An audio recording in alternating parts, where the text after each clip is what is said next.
আসসালামু আলাইকুম। Source learning থেকে আমি কামাল, সবাইকে শুভেচ্ছা জানাচ্ছি। আশা করি সবাই ভালো আছেন। দেখতে দেখতে আমরা 9টা ব্যাচ প্রায় শেষ করে ফেলেছি। 9 ব্যাচের আর 2টা ক্লাস আছে। 10 ব্যাচ প্রায় শেষের পথে। 11 ব্যাচ চলছে এবং আমাদের নতুন আর একটা ব্যাচ শুরু হচ্ছে, 12তম ব্যাচ এই মাসেরই 24 তারিখে। সো আজকের যে ভিডিওটি সেটি হচ্ছে যে যারা অলরেডি ক্লাস শেষ করেছেন, কিন্তু অনেকেই জানতে চাচ্ছেন যে আমরা আসলে কোন জায়গা থেকে সোর্সিংটা শুরু করব, এইটা অনেকে ক্লিয়ার না। ঠিক আছে স্যার, যদিও আমি ক্লাসে A to Z এটি করে দিয়েছি, বাট লং ক্লাস, লম্বা টাইম, যে কারণে অনেকেই একটু কনফিউশনে থাকেন যে আসলে শুরু করব কোথা থেকে। আর এখানে এসে যে যেহেতু চাইনিজদের সাথে ডিলিংসটা করতে হবে, তো সেই জায়গাতে একটু কনফিউশন তৈরি হতেই পারে, এটি স্বাভাবিক নতুন অবস্থায়। সো আমি এই বিষয়গুলো ক্লিয়ার করার জন্য আপনাদেরকে ধারাবাহিকভাবে বেশ 3-4টা ভিডিও দিব, যেটি সামারি আকারে, অর্থাৎ এটি সামারি ক্লাস হিসেবে থাকবে আর কি। ঠিক আছে, ভিডিওগুলো আপনারা এই ভিডিওগুলো দেখলে একেবারে সোর্সিংয়ের শুরু থেকে একেবারে শেষ পর্যন্ত, অর্থাৎ পণ্য পারচেস করে ওয়্যার হাউসে নেওয়া পর্যন্ত যতগুলো স্টেপ আছে সেগুলো আমি সুন্দর করে আবার বুঝিয়ে দেব। ঠিক আছে, আপনারা ঠিক এইভাবে স্টার্টিংটা করবেন। ঠিক আছে, এইভাবে স্টার্টিং করলে একেবারে চাইনিজদের সাথে ডিল করা থেকে শুরু করে পণ্য কেনা এবং ওয়্যার হাউস পর্যন্ত পৌঁছানো পর্যন্ত একেবারে আপনাদের কাছে সব ক্লিয়ার হয়ে যাবে। ঠিক আছে, সো আমরা একটু স্ক্রিনে দেখে তারপরে একটু ভিডিও করব। চলেন আমরা একটু স্ক্রিনে যাই। ভিডিও খুব বেশি লং হবে না, শর্টই হবে, যে কারণে 3-4টা ভিডিও হবে, ধারাবাহিক হবে। সো আজকে আমি ফার্স্ট ভিডিওটা করছি আর কি। চলেন আমরা একটু দেখে আসি স্ক্রিনে। আমরা স্ক্রিন দেখতে পাচ্ছি, আপনারা আশা করি স্ক্রিন দেখতে পাচ্ছেন। এটি হচ্ছে সামারি ক্লাস আকারে। আমি জাস্ট শর্ট একটি ভিডিওতে আমি একটু বুঝিয়ে দেব আপনারা এটি কিভাবে স্টার্টিং করবেন সোর্সিংটা। হ্যাঁ, সো আমরা একেবারে প্রথম যে বিষয়টি আমাদের প্রয়োজন সেটি হচ্ছে যে আমাদের একটি প্রোডাক্ট, অর্থাৎ যেই প্রোডাক্টটি নিয়ে আমরা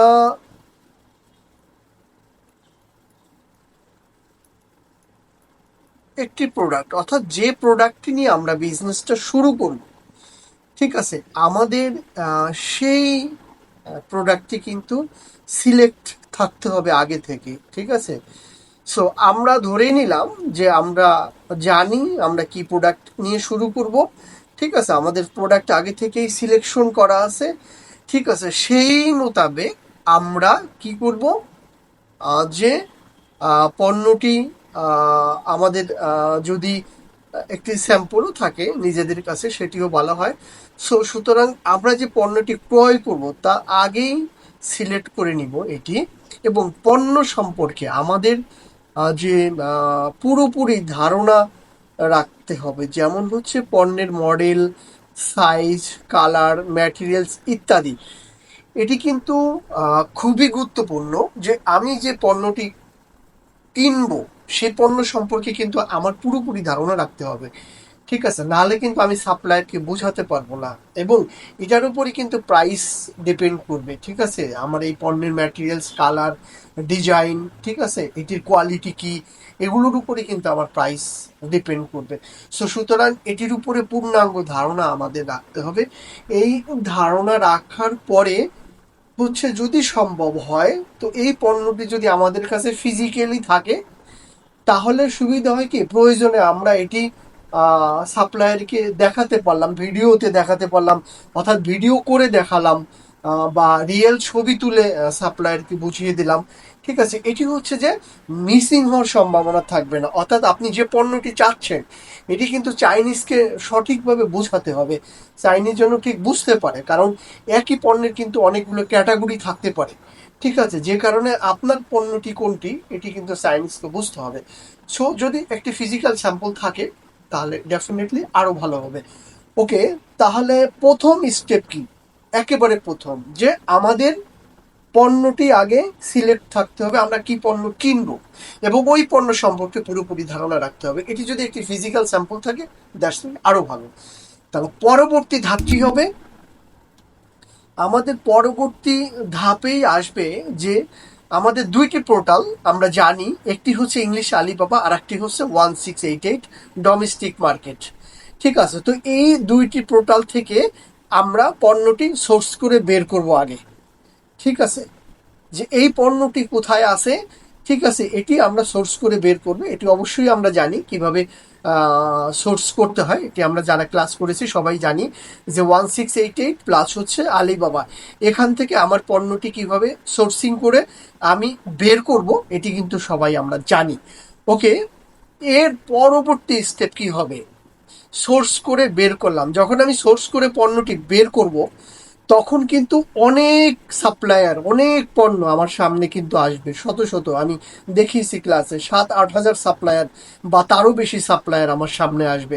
ঠিক আছে, আমার এবং 7-8 হাজার প্রোডাক্ট আমার সামনে আসবে বা তারও বেশি আসবে।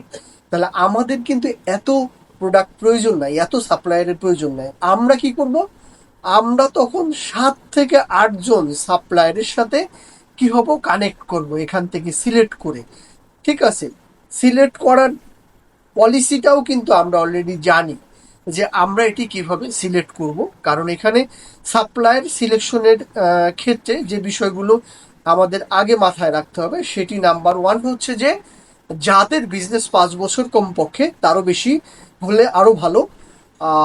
এটি আমাদের খেয়াল রাখতে হবে যে মিনিমাম 5 বছর, এবং এর সাথে যদি অন্য অন্য যে বিষয়গুলো আমি ক্লাসে দেখিয়েছি যে সার্টিফাইড, ভেরিফাইড, প্লাস হচ্ছে থার্ড পার্টি ইন্সপেক্টেড, এ ধরনের সাপ্লায়ার থাকলে সবচেয়ে ভালো। ঠিক আছে, তো এরকম 7 থেকে 8 জন সাপ্লায়ারকে আমরা সিলেক্ট করে ফেলবো, বের করে ফেলবো।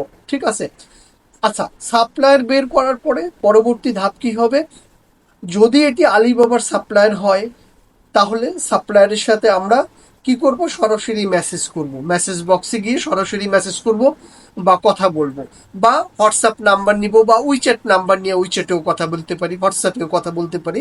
বাট প্রথম দিকে আমরা আমাদের তাদের যে মেসেজ বক্স আছে আলিবাবার, এই মেসেজ বক্স থেকেই আমরা সরাসরি সাপ্লায়ারের সাথে কথা বলবো, কথা বলে আমার পণ্যের ডিটেলস দেব।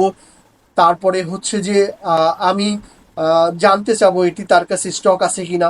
ঠিক আছে, এরপরে হচ্ছে কি তাকে আমি আমার কোয়ান্টিটি বলবো যে আমার এত পিস দরকার। ঠিক আছে, এটি বলার পরে কি হবে, তাকে আমি প্রাইস জানতে চাবো যে তুমি এইটির প্রাইস দাও আমাকে, এবং প্রাইস দেওয়ার পরে আমি প্রাইসটা অন্য অন্যদের সাথে কম্পেয়ার করবো, যেহেতু 7-8 জন সাপ্লায়ার নিব, এদের সবার সাথে আমি প্রাইসগুলো কম্পেয়ার করবো, কারোর সাথেই কিন্তু ডিল ফাইনাল করবো না আগে থেকে। ঠিক আছে, আমি বিশ্লেষণ না করা পর্যন্ত। ঠিক আছে, 7-8 জন সাপ্লায়ার কিভাবে বিশ্লেষণ করতে হয় এটি অলরেডি আপনারা জানেন, ক্লাসে আমি দেখিয়েছি। সুতরাং এদের থেকে বিশ্লেষণ করে আমি তারপরে সিদ্ধান্ত নিব